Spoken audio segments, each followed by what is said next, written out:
বাহিরে মচমচে আর ভেতরে সুস্বাদু মশলাদার গরুর কলিজার পুর, এমন সাথে সিঙ্গারা একবার খেলে বারবার খেতে ইচ্ছে করবে। তাহলে চলুন দেরি না করে আজকের রেসিপিটি শুরু করি। আসসালামু আলাইকুম, বুসরা সিম্পল কিচেনে আপনাদের আরও একবার স্বাগত জানাই। প্রথমে একটি বড় বাটিতে 2 কাপ ময়দা নিয়ে নিয়েছি। এরপর দিয়ে দিয়েছি আধা চা চামচ লবণ, 2 টেবিল চামচ রান্নার রেগুলার সয়াবিন তেল, সেই সঙ্গে 1 টেবিল চামচ চিনি দিয়ে সবগুলো উপকরণ একসঙ্গে ভালোভাবে মিক্স করে নিচ্ছি।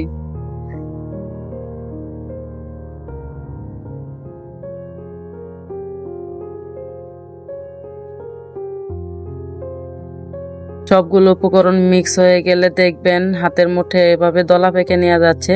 সে পর্যায়ে এসে আমরা পানিটা ইউজ করব।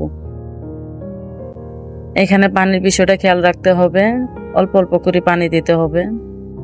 আমি এখানে 1 কাপ পানি নিয়ে নিয়েছি। এবার অল্প অল্প করে দিয়ে ময়দাটাকে ভালোভাবে মেখে নিব। আমার ময়দাটা মাখানো হয়ে গেছে। এমনভাবে মাখতে হবে যেন ডোটা শক্ত হবে না, আবার নরমও হবে না। একটা ঢাকনা দিয়ে ঢেকে রেস্টে রাখতে হবে 20 থেকে 30 মিনিটের জন্য। এখানে আমি নিয়েছি গরুর কলিজাগুলোকে ছোট ছোট করে কেটে ভালোভাবে পরিষ্কার পানি দিয়ে ধুয়ে নিয়েছি। এবার একটা হাঁড়িতে গরুর কলিজাগুলো দিয়ে তাতে সামান্য একটু পানি দিয়ে কলিজাগুলো 5 থেকে 6 মিনিট একটু জাল করে নিব। গরুর কলিজায় অনেক সময় এক্সট্রা একটা গন্ধ থাকে, তাই রান্না শুরুতে একটু জাল করে নিয়ে ছাকনা দিয়ে সেকে পানিটা ঝরে ফেলে দেই। এখানে কলিজা রান্না করার জন্য একটা কড়াইয়ে আমি 1/3 কাপ তেল দিয়ে দিয়েছি। তাতে 1 কাপের একটু কম পেঁয়াজ কুচি দিয়ে এলাচ, দারুচিনি, তেজপাতা দিয়ে পেঁয়াজটাকে একটু ভালোভাবে নেড়ে চেড়ে দিয়ে দিব 1 টেবিল চামচ জিরা বাটা, 1 টেবিল চামচ রসুন বাটা, 1 টেবিল চামচ আদা বাটা, সেই সঙ্গে 1 টেবিল চামচ পেঁয়াজ বাটা দিয়ে একটু ভালোভাবে নেড়ে চেড়ে দিব। মশলাগুলো একটু ভাজা হয়ে গেলে দিয়ে দিব 1 টেবিল চামচ হলুদের গুঁড়া, 1 টেবিল চামচ মরিচের গুঁড়া। এবারে মশলাগুলো যেন পাতিলের গায়ে লেগে না যায় সেজন্য দিয়ে দিব সামান্য একটু পানি। পানি দেওয়ার পর মশলাটাকে একটু ভালোভাবে কষিয়ে নিয়ে দিয়ে দিব কাঁচা মরিচ কুচি।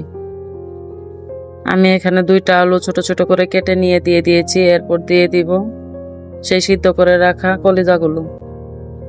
এবার দিয়ে দিব 1 টেবিল চামচ লবণ। এবার কলিজা আর আলুটা মশলার সঙ্গে ভালোভাবে নেড়ে চেড়ে নিব।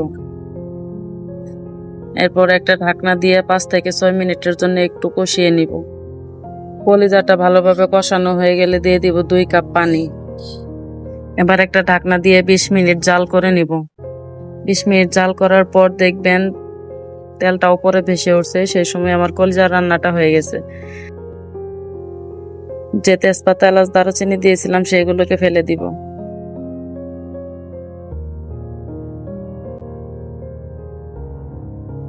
আগে থেকে যে ময়দার একটা ডো বানিয়ে নিয়েছিলাম সেই ডোটাকে আবারও একটু ভালোভাবে মথে নিব। ভালোভাবে মথে নেওয়ার পর এবার ডোগুলো থেকে ছোট ছোট বল বানিয়ে নিচ্ছি।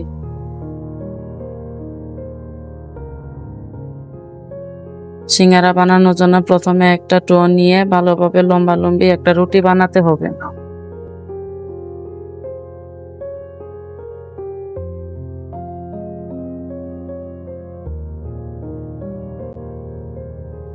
এবার এই রুটিটাকে সমানভাবে ভাগ করে নিব। এবার সেই কাটা রুটিটার গায়ে একটু পানি লাগিয়ে দিব চারপাশে। এখন আমি হাতের সাহায্যে সিঙ্গারা শেপটা দিয়ে দিব।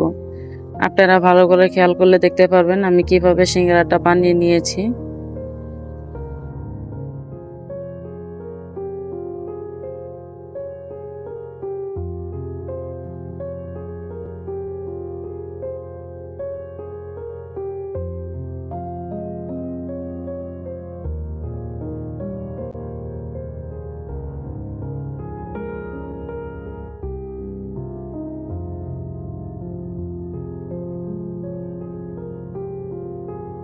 দেখতেই পাচ্ছেন আমার সিঙ্গারা বানানো হয়ে গেছে।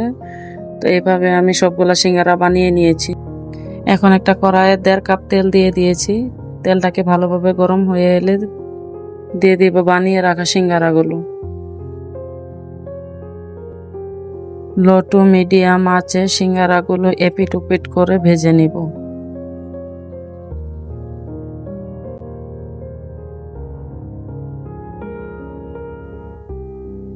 দেখতেই পাচ্ছেন আমার সিঙ্গারাগুলো ভাজা হয়ে গেছে। এরপর একটা চাকনি দিয়ে ভালোভাবে তেল ঝরে একটা বাটিতে তুলে নিব।